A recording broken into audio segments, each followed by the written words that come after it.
There is a reason the Warsaw Ghetto is remembered as starvation, disease, and death, and not as what it truly was first. A filing system. Before the walls, there were forms. Before the deportations, there were lists. Before the murder, there was administration. Families didn't vanish all at once. They were reduced, step by step, into categories, quotas, and resettlement notices delivered with polite official language. History often describes the ghetto as a place people were trapped inside. But the darker truth is this. By the time the walls went up, most people had already been imprisoned. Inside, decisions written on paper. The occupation didn't begin with screams. It began with rules. Orders appeared on street corners and building entrances. Announcements written in formal language, posted like weather reports.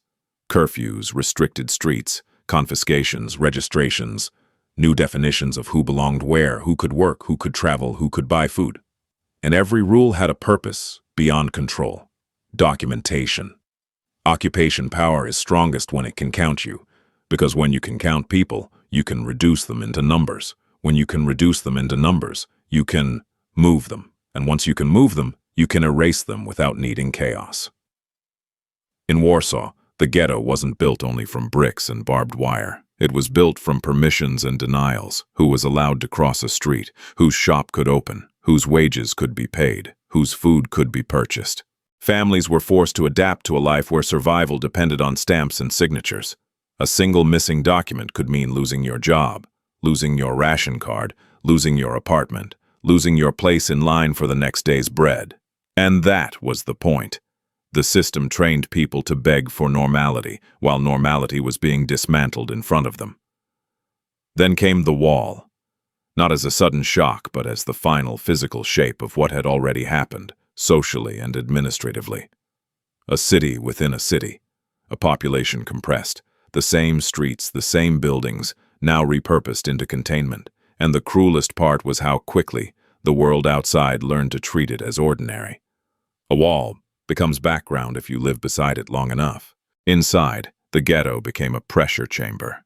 Too many people, too little food, too little medicine, too little space, designed to make order feel like suffocation. Not a massacre, a managed decline. At first, people tried to treat the ghetto like a temporary disaster. They cleaned their rooms, they organized kitchens, they made schedules, they traded what they had, they told children to stay quiet, they told each other this could not possibly be permanent. But the machine wasn't designed for temporary. It was designed to reduce. Food quotas tightened, rations shrank, prices soared, work permits became lifelines, small pieces of paper that decided who ate and who didn't. A rumor could travel through an entire building by evening. Someone's permit revoked, someone's name missing from a list, someone's employer restructured, someone's family suddenly unregistered. The ghetto had a rhythm of uncertainty. Each day was a calculation. Each week a new restriction. Each month fewer options. And in that slow pressure, something else formed, a second economy, a shadow system of survival. Smuggling became oxygen. Children slipped through gaps in sewers and broken sections of wall, carrying bread under coats that were too thin, moving like ghosts through a city that still had food on the other side. It was dangerous, illegal, and constant, because the official system was calibrated to fail. And failure wasn't an accident. Failure was a lever. A population that is always hungry becomes easier to manage. A population that is always desperate becomes easier to reshape. And the ghetto was being reshaped continuously by lists and raids and inspections that appeared without warning. People weren't beaten into silence first.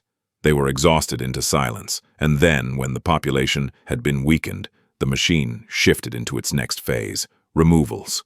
Not announced as murder, not described as an ending, described as transport, resettlement, labor, words chosen carefully, because words are tools. And by then many people had learned the most dangerous habit of all, to wait for official instructions. Then the notices changed. Not in font, not in tone, not in the calm shape of the words, but in the way people reacted when they saw them. Because by then everyone understood what bureaucracy could do. It could turn rumor into reality overnight. The roundups didn't need to look like war. They could look like routine. A street blocked off, a building searched, families ordered outside with documents in hand. People herded into lines while officials checked names as if they were correcting accounts. Some were told they were being moved for work. Some were told they were being relocated for safety. Some were told nothing at all, only that their absence would be punished. And the most terrifying part was how normal it could appear to an outsider, like crowd control, like logistics, like order. Inside the ghetto, the psychological architecture collapsed. People began to hide, not from bullets, but from paper, from lists, from categories, from being noticed. A work permit became more than permission. It became protection. Families clung to employment papers as if the ink could stop reality. They searched for connections, bribes, forged documents, anything that could keep them from being selected by a system that was no longer pretending to be fair. The ghetto's silence changed too. It stopped being the silence of endurance and became the silence of calculation. Who would be taken next, and when? Which street, which building, which stairwell? Because once the machinery of transport began, the ghetto was no longer a container. It was a funnel. In places like this, choice becomes a strange word. The occupier controls movement, food, medicine, work, and communication.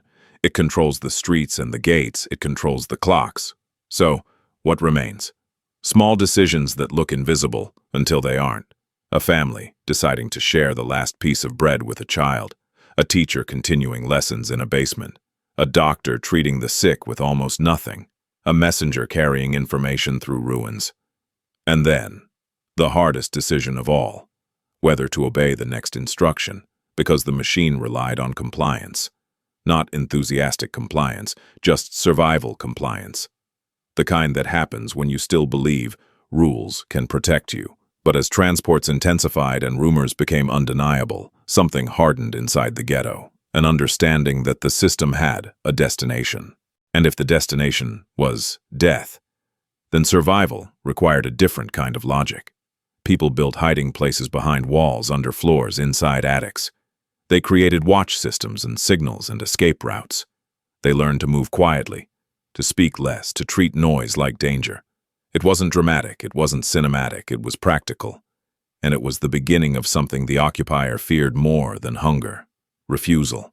The occupier still believed it had control, because the ghetto was surrounded, because people were starving, because weapons were scarce, because the machine had worked elsewhere again and again.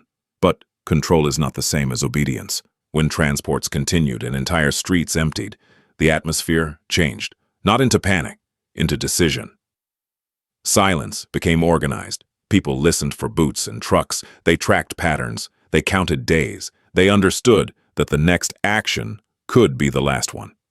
And then when the crackdown came, when the attempt to empty the ghetto met resistance, the occupier responded in the only language it trusted completely: force.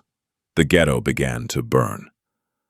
Not as a battlefront in the traditional sense, but as a demolition of life. Building by building, block by block, a city erased by fire and procedure.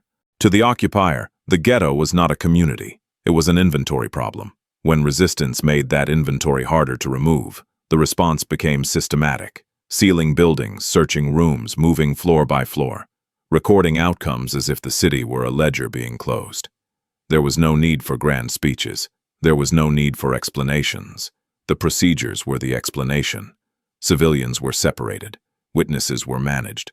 Documents were collected. Names were checked. Actions were completed.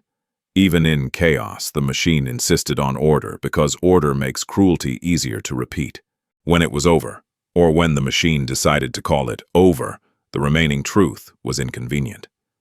Because inconvenient truth creates questions, and questions create instability. So the story was simplified, sanitized, controlled, reframed into the language of security and order. The human detail, hunger, fear, families, names, was treated as noise. What remained was a myth, built for power, that the system had to do what it did, that it was inevitable, that resistance was irrational, that the erased were already gone. An empire prefers a clean narrative to a complicated reality, because a clean narrative is reusable. The Warsaw Ghetto was not only a place where people died, it was a place where power proved it could kill without shouting. It proved it could turn a city into a system, a population into a schedule, and human lives into paperwork that looked calm on the page. That may be the most terrifying lesson of all: how easily cruelty can wear the mask of order. Because when violence is administered, it becomes repeatable. When it becomes repeatable, it becomes policy. And when it becomes policy, it stops needing hatred. It only needs ink.